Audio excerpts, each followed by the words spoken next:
दोस्तों, आप सभी का स्वागत है मेरे इस YouTube चैनल में। आज हम प्रेजेंट इंडेफिनिट टेंस के बारे में सीखेंगे कि प्रेजेंट इंडेफिनिट टेंस क्या होता है, इसको हम कैसे पहचानते हैं और किस प्रकार के वाक्य इसमें आते हैं। तो आइए हम शुरू करते हैं। प्रेजेंट इंडेफिनिट टेंस को पहचानने के लिए हमें उसके तरीके को सीखना होगा कि कैसे हम प्रेजेंट इंडेफिनिट टेंस को पहचानें।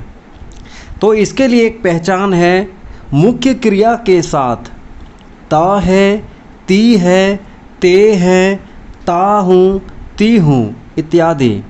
यानी जो भी वाक्य क्रिया के साथ अंत में ता है, ती है, ते हैं, ता हूँ, ती हूँ ये सारे चीज़ लगा रहता है, वो सारे प्रेजेंट इंडेफिनिट टेंस के कैटेगरी में आते हैं। जैसे हम 3 वाक्यों के द्वारा हम समझते हैं। पहला है, वह क्रिकेट खेलता है।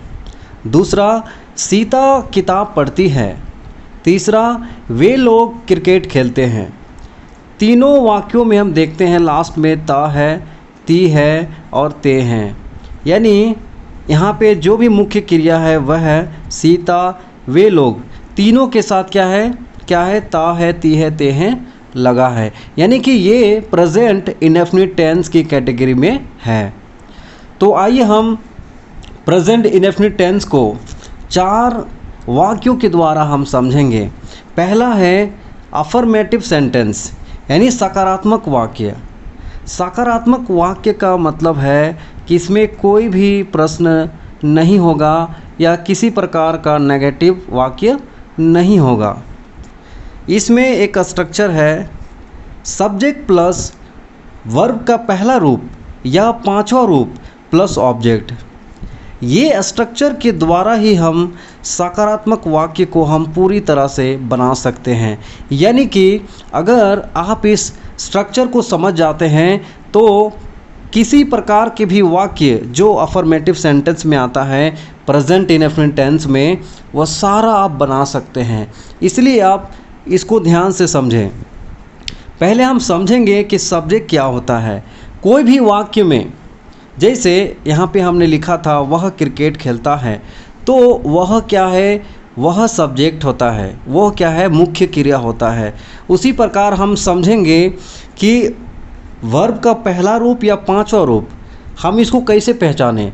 जैसे आपको मालूम है कि वर्ब 5 रूप के होते हैं, वर्ब 5 रूप के होते हैं और उनमें पहला से तीसरा वर्ब हम याद करते हैं और 2 रूप को हम खुद से फॉर्म करते हैं। जैसे हम यहाँ पे देखेंगे आई, वी, दे, यू और प्लूरल नाउन, ये सभी के साथ वर्ब का पहला रूप लगेगा और ही, शी, इट और सिंगुलर नाउन, इन सभी के साथ वर्ब का 5वां रूप लगेगा। तो ये स्ट्रक्चर क्लियर है कि किसके साथ वर्ब का पहला लगेगा, पहला फॉर्म लगेगा, या किस सब्जेक्ट के साथ या किस मुख्य क्रिया के साथ वर्ब का 5वां रूप लगेगा। तो आइए हम इसको वाक्यों के द्वारा समझते हैं। पहला वाक्य है, मैं स्कूल जाता हूँ। मैं स्कूल जाता हूँ, तो यहाँ पे आप देखिए मुख्य क्रिया यानी सब्जेक्ट क्या है, मैं के साथ क्या लगता है, आई। मैं को इंग्लिश में हम बोलते हैं आई। तो मैंने यहाँ पे बोला है कि आई के साथ वर्ब का पहला रूप लगेगा। तो यहाँ पे क्या है, मैं स्कूल जाता हूँ, यहाँ पे क्रिया क्या है, जाना। तो यहाँ पे सेंटेंस क्या बन जाएगा, आई गो टू स्कूल। यानी सब्जेक्ट के साथ पहला रूप लगा है क्योंकि ये आई है। उसके बाद क्या है, आई गो टू स्कूल, स्कूल क्या है, ऑब्जेक्ट में आ जाएगा। अगला सेंटेंस को देखते हैं, राहुल क्रिकेट खेलता है। राहुल क्रिकेट खेलता है, तो यहाँ पे राहुल क्या है, सिंगुलर नाउन है, यानी एक व्यक्ति का नाम है। इसीलिए राहुल के साथ वर्ब का 5वां रूप लगेगा। तो वर्ब का 5वां रूप बोले तो खेलना को क्या बोलते हैं, प्ले। प्ले का 5वां फॉर्म, 5वां रूप क्या होता है, प्लेज, यानी एस लग जाता है। तो यहाँ पे सेंटेंस क्या बनेगा, Rahul pledge cricket. Rahul cricket खेलता है। तीसरा वाक्य में हम देखते हैं, वे लोग काम करते हैं। वे लोग काम करते हैं। वे लोग को क्या बोलते हैं? दे किस कैटेगरी में आया? तो यहाँ पे आई, वी, दे, यू। तो यहाँ पे इनके साथ क्या लगता है? वर्ब का पहला रूप दे। उसके बाद यहाँ क्या है? काम करना को क्या बोलते हैं? वर्क। आप ऐसा भी बोल सकते हैं डू वर्क। तो यहाँ पे क्या हो जाएगा? दे वर्क या दे डू वर्क। वे लोग काम करते हैं। अब हम नेगेटिव सेंटेंस को देखेंगे, यानी नकारात्मक वाक्य। उन वाक्यों में क्या होगा? नहीं आएगा, यानी नेगेटिव आएगा। स्ट्रक्चर देखते हैं, सब्जेक्ट प्लस डू या does plus not plus verb का पहला रूप प्लस ऑब्जेक्ट, या सब्जेक्ट प्लस डोंट या डजंट प्लस ऑब्जेक्ट। ये दो स्ट्रक्चर क्या है? दोनों सेम है। आगे हम देखेंगे सेंटेंस, तब हमें मालूम चलेगा। पहले हमें समझना है कि किसके साथ कौन सा सब्जेक्ट के साथ डू लगेगा और कौन सा सब्जेक्ट के साथ डज या डजंट लगेगा। जैसे हम देखते हैं, आई, वी, दे, यू और प्लूरल नाउन के साथ, एक से ज़्यादा नाम वाले के साथ क्या लगेगा? डू या डोंट लगेगा। और ही, शी, इट और सिंगुलर नाउन के साथ डज या डजंट लगेगा। तो यहाँ पे क्लियर हो गया किस सब्जेक्ट के साथ डू या डज लगाना है या डोंट लगाना है, और किस सब्जेक्ट के साथ डजंट लगाना है और डज या डजंट लगाना है। तो आगे हम देखते हैं, पहला सेंटेंस हम देखते हैं, वह स्कूल नहीं जाता है। वह स्कूल नहीं जाता है। तो वह क्या है? एक लड़का है, क्योंकि यहाँ पे देखते हैं जाता है, नहीं जाता, यानी क्या है? वो लड़का है। तो वह के लिए क्या लगाते हैं? ही का प्रयोग करते हैं। तो मैंने यहाँ कहा कि ही के साथ क्या लगेगा? डज या डजंट लगेगा। तो यहाँ पे क्या होगा? ही डजंट क्या है? जाना। He doesn't go to school. वह स्कूल नहीं जाता है। अगला वाक्य देखते हैं, तुम मेरी सहायता नहीं करते हो। तो यहाँ पे तुम क्या है? यू के साथ क्या लगेगा? डोंट लगेगा, जैसे मैंने यहाँ पे बताया है।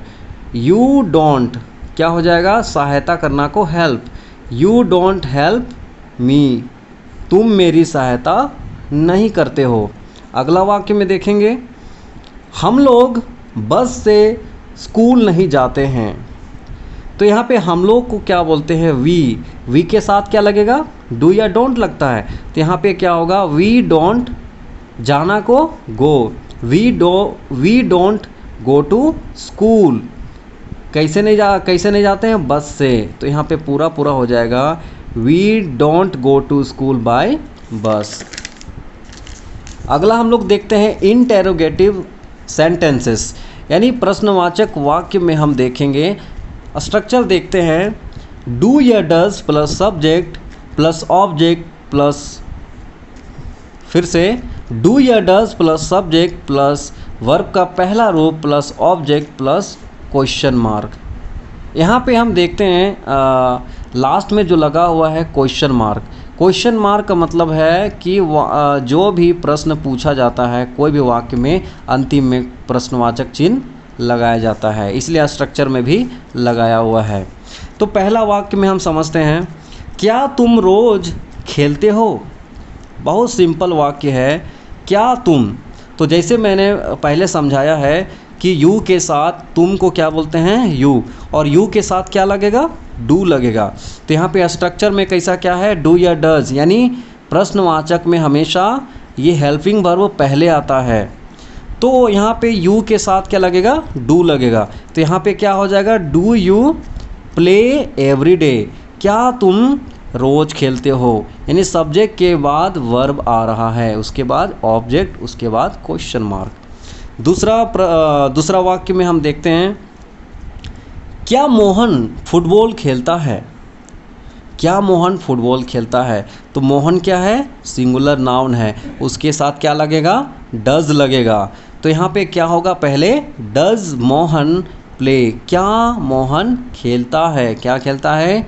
फुटबॉल। क्या मोहन फुटबॉल खेलता है?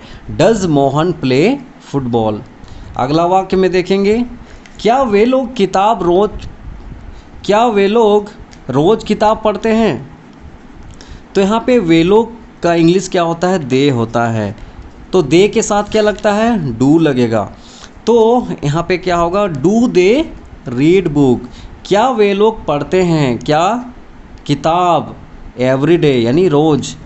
Do they read book every day. क्या वे लोग रोज किताब पढ़ते हैं? अब हम देखेंगे अंतिम वाक्य, यानी इंटेरोगेटिव प्लस नेगेटिव। इसमें प्रश्नवाचक भी रहेगा, प्रश्न भी पूछा जाएगा और उसमें नकारात्मक भी होगा, यानी दोनों। इसलिए इसको कहा जाता है इंटेरोगेटिव प्लस नेगेटिव सेंटेंस।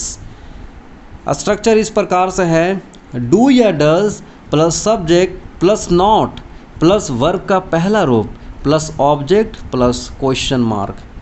इसको हम इस प्रकार से भी हम लिख सकते हैं, डोंट या doesn't plus subject plus verb का पहला रूप plus object plus question mark. ये दोनों में क्या फ़र्क है? यहाँ पे आप सब्जेक्ट को ध्यान से देखना। सब्जेक्ट से पहले क्या है? डू या डज है, उसके बाद नॉट है। और उसमें नीचे वाला स्ट्रक्चर में देखते हैं तो यहाँ पे क्या है? सब्जेक्ट के बाद नॉट नहीं है। यानी क्या है, अगर हम लोग डू या डज ना लगा के हम सीधा डोंट या डजन लगाते हैं तो हमें बाद में नॉट लगाने की आवश्यकता नहीं पड़ती है। उसके बाद सीधा हम वर्ब का पहला रूप लगा सकते हैं। तो आपको समझ में आया होगा। तो यहाँ पे हम लोग पहला वाक्य में देखते हैं, क्या रोहित नहीं खेलता है? यहाँ पे ध्यान देना, क्या और नहीं दोनों है, इसलिए इसको हम इंटरोगेटिव प्लस नेगेटिव सेंटेंस कहते हैं। तो यहाँ पे क्या होगा? रोहित क्या है? मुख्य क्रिया है, सब्जेक्ट है। तो रोहित यहाँ पे रोहित के साथ क्या लगेगा? डजंट लगेगा, जो मैंने उसमें नेगेटिव स्ट्रक्चर में बताया था। तो यहाँ पे क्या हो जाएगा? डज रोहित नॉट प्ले, या हम इसको ऐसे भी कह सकते हैं, डजंट रोहित प्ले। क्या रोहित नहीं खेलता है? दूसरा स्ट्रक्चर के अनुसार डजंट रोहित प्ले। अगला वाक्य में देखते हैं, क्या वे लोग अंग्रेजी नहीं बोलते हैं? तो यहाँ पे वे लोग को हम दे लगाते हैं, दे के साथ क्या लगता है? डू या डोंट।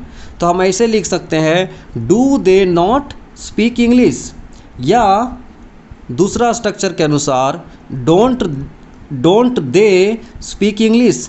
क्या वे लोग अंग्रेजी नहीं बोलते हैं? अगला वाक्य, क्या तुम मुझे नहीं जानते हो? क्या तुम मुझे नहीं जानते हो? तो यहाँ पे यू के साथ क्या लगेगा? डू या डोंट लगता है। तो क्या हम बोलेंगे?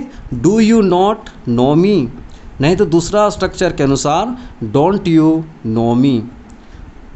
तो दोस्तों, हमने इस वीडियो में प्रेजेंट इंडेफिनिट टेंस को अच्छे से समझा है। अगर आपने अभी तक इस चैनल को सब्सक्राइब नहीं किया है तो कृपया सब्सक्राइब कर ले और कमेंट में ज़रूर बताएं कि वीडियो कैसा लगा।